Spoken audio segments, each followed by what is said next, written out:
There has been a lot of information coming out about some upcoming hardware from Valve thanks to leaky government agencies and very curious data miners. And there's been a lot of speculation about what exactly this new hardware could be. Could it be Valve's Deckard, aka its new VR headset? Or is it going to be a Steam-based console that you could just hook up to your TV and play games like that? Or could it be an update to the Steam Deck? Well, the speculation can stop now.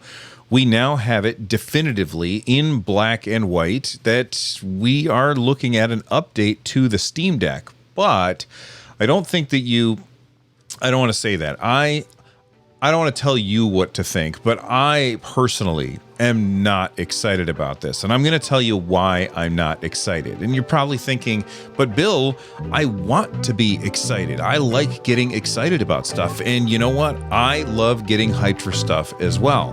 But this just isn't exciting.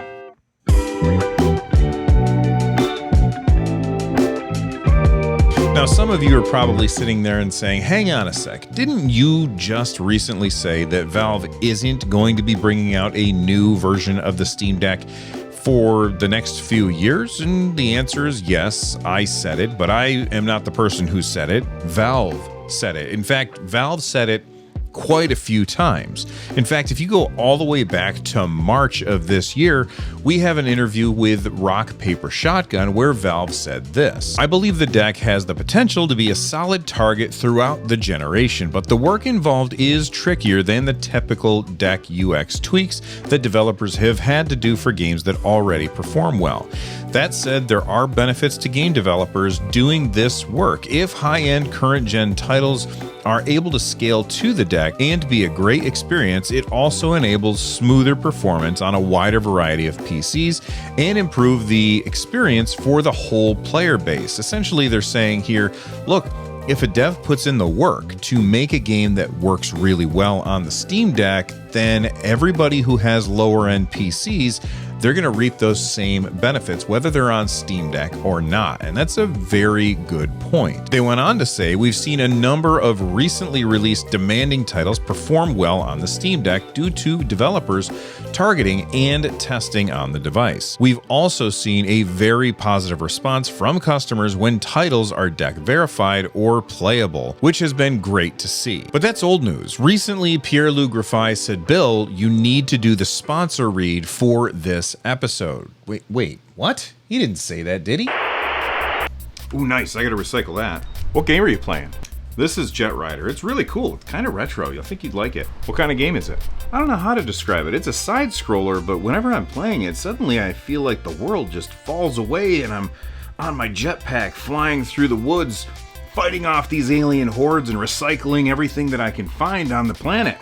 Oh, there's one right there. You do realize that you're killing innocent creatures on their planet. You're the alien. What do you mean I'm the alien? Oh, Jet Rider is an action-packed 2D run-and-gun platformer with RPG elements that'll be released on Steam and all major consoles in early 2024. Whether you're looking for a challenge or humor, Jet Rider has it all. You play as a space sweeper that has to clean up after a wreck on the planet Gravos, and don't worry about what I said earlier, you are actually the good guy, trying to save the planet and its people while you fight off bosses and recycle what you find to make money and improve your character. There's a free demo available right now on Steam as part of Steam Next Fest. Check out the first link in the description down below to access it, and follow the publisher on Discord and social media for updates about the game. Okay, here's what he actually said to The Verge. It's important to us that the deck offers a fixed performance target for developers and that the message to consumers is simple, where every deck can play the same games. As such, changing the performance level is not something we are taking lightly, and we only want to do so when there's a significant enough increase to be had. We also don't want to have more performance to come at a significant cost to power efficiency and battery life. I don't anticipate such a leap to be possible in the next couple of years, but we're still closely monitoring innovations in architectures and fabrication processes to see where things are going there. And then recently, Pierre-Luc Graffai was interviewed by CNBC while he was at Tokyo Game Show, and here's the main quote that I think everybody's pulling out of that interview. We're looking at this performance target that we have as a stable target for a couple of years. Okay, so there it is in black and white and yellow, thanks to my highlighter. Valve isn't going to be updating the Steam Deck anytime soon. So what is this video? Clickbait? No, it's not clickbait. In fact, Sean Hollister at The Verge had this to say. Valve might totally have a Steam Deck refresh in the works that doesn't change the performance floor. Look, just because Valve updates hardware doesn't mean that we need to see performance indicators change. If the next version of the Steam Deck fixes a few things or makes it easier for Valve to manufacture or maybe lowers costs, then they are going to do that. But they can still do that and keep the same performance level, thereby giving game developers a solid and stable target to aim for without having to worry too much about changes. Let's take a look at these images from Sadly It's Bradley's Discord server. If you don't know who Sadly It's Bradley is, he is a data miner who really looks into VR stuff. And here are a couple of screenshots that he shared over on his Discord. You can see here that Valve now has a new device called the Steam Deck Model 1030, and they are applying for a certification for, the big difference seems to be, drumroll please, Wi-Fi. Wait a second, the Steam Deck already has Wi-Fi. You're right, it does have Wi-Fi, but the Wi-Fi in the Steam Deck is pretty slow. In fact, a lot of people have complained about how slow it is to download your games. So updating the Wi-Fi in the Steam Deck seems like a no-brainer, especially if you can do so without adding too much cost or causing too many changes in how the device performs.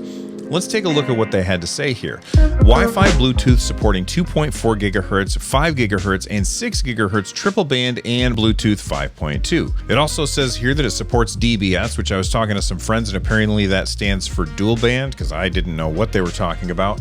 It also supports PCIe 3.0 interface, which provides higher data transmission rate and lower power consumption. And before anybody says, what does this have to do with the Steam Deck?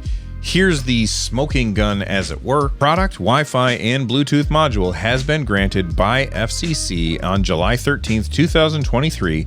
The intention of this application is to enable the modular certified FCC ID to be integrated into Valve Steam Deck Model 1030. So that 1030 that we had been seeing, talked about for quite a while now, is absolutely 100% a new Steam Deck. Now, I think it's important to point out that hardware manufacturers do this kind of thing all the time. Maybe they find a way to manufacture something cheaper and they put new parts into existing hardware when they ship, and they don't even tell the customer about it because at the end of the day, the customer is going to have pretty much the same experience. Or maybe they find ways to fix something that's been a problem in the past. And again, it's not a big enough change to warrant telling everybody about it, so maybe they just kind of keep it under tabs. I mean, at worst case, some people will say, I'm getting faster Wi-Fi speeds than you are. But when that only really happens when you are installing something or maybe cloud gaming, and the Steam Deck has fast enough Wi-Fi to do both of those things fairly comfortably, especially when you're talking about cloud gaming on an 800p screen. I mean, I don't know if Valve is going to make an announcement about this new hardware. Hey, we've updated the Steam Deck to have faster Wi-Fi, or if they're just going to let it go quietly. I mean, we may never have found out about this if not for Bradley. Now, some of you might have noticed that it also includes faster PCIe 3.0 to be exact. And somebody might wonder, well, does that mean you can hook up an external GPU to this system? That's the exact same question that I had. And I asked my group of friends about this, and one of them, Kyle, aka Cryobite33, basically said this. He said that they need 4x PCI 3.0 in order to carry enough data from the chip. So it looks like we're not going to be getting a new APU in the Steam Deck, at least not for a couple years, like Valve had said. But yesterday, and I say yesterday because I'm recording this on the 4th, although you're probably not going to see it until the 5th. And on the 3rd, I asked you all this. I said, when do you feel like we need to get a new successor to the Steam Deck with a new APU? And about 3,000 of you actually answered that poll, and here's the results. As you can see, a vast majority of people said that we should wait until about 2025, and I read through all of the comments. I picked out a few, and I thought that I would respond to them here. This guy, whose name I'm not going to try and pronounce, said we should only get an upgrade when we can have native 1080p 120 frames per second at 10 watts. And I totally get what they're saying. They, don't upgrade until you have a real boost in power. That's essentially what Valve is saying. But when you put it in specific numbers like that, 1080p, 120 frames per second at 10 watts, like those numbers all depend on what game you're playing. First name, last name says tomorrow. It's already slower than all of the competitors like the ROG Ally and the Legion Go. And while the Legion Go and the ROG Ally are more powerful than the Steam Deck, they're not wrong about that. The efficiency of the Steam Deck is leagues above those other two. Now, they can do firmware updates just like Valve can and make those chips more efficient to use less wattage at low to be more performant at low TDP numbers. But that's where the Steam Deck thrives, is low TDP, really, really good performance. Yes, you can throw more watts at these other systems, but that's just going to burn through your battery faster. So while I understand what you're saying, I don't know that I agree with that. Then we've got this message from Mama Harami. They say, I'm not in a rush. A single SKU makes a lot more sense right now. It's easier as a good baseline. Also, before an upgraded APU, I'd rather them fully polish and officially release SteamOS 3.0. I'd also rather wait for them to source an 800p panel with VRR and high refresh rate, which is likely going to need to be custom. We will wait many more years if they finally decide to go 1080p. We want better performance, not the same performance, but higher resolution. And I absolutely agree with this. You look at these games that are running on systems like the Xbox Series X or the PS5, and a lot of games will go to much higher resolutions, but then you get locked at 30 frames per second. And some games will offer a performance mode that'll get you to 60 frames per second, but why limit it to that? And that's an argument that I've made a lot of times in the past. Of course, that all depends on where you're bottlenecking. If it's a CPU bottleneck, then maybe all of the different items that are in the game that the game is like all the things that the game is trying to keep track of, maybe that is what is causing you to have lower frame rates, and it has nothing to do with the graphical options. You can change the resolution all you want, and you're still going to have low frame rates because the CPU is pushed to its absolute limit. Whereas if you're pushing the GPU, you can lower the resolution, and that'll give you a bonus to frame rate. So again, depends on what the game is doing and what kind of game it is and how much, where the bottleneck really is. Is it on the CPU or is it on the GPU? The Steamy Pickle, who has probably the funniest name that I've read today, said, interestingly enough, with the popularity of the Steam Deck, it's causing developers to actually improve the performance of their games, mostly on the back end. This is great for all gamers, to be honest. Video games have become overbloated with lazy programming because devs and publishers say the hardware can pick up the slack.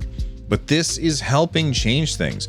Also, let's be honest, the next Steam Deck will likely be the Switch 2, a DLSS or FSR monster. Okay, now I do agree with a lot of what they're saying here, but I absolutely don't agree with the idea of calling devs lazy. They have budget constraints that they absolutely run up against, and there's people who make decisions that say, hey, we do not have an infinite amount of money for you to throw at this problem, and so you have to decide where are you going to cut corners.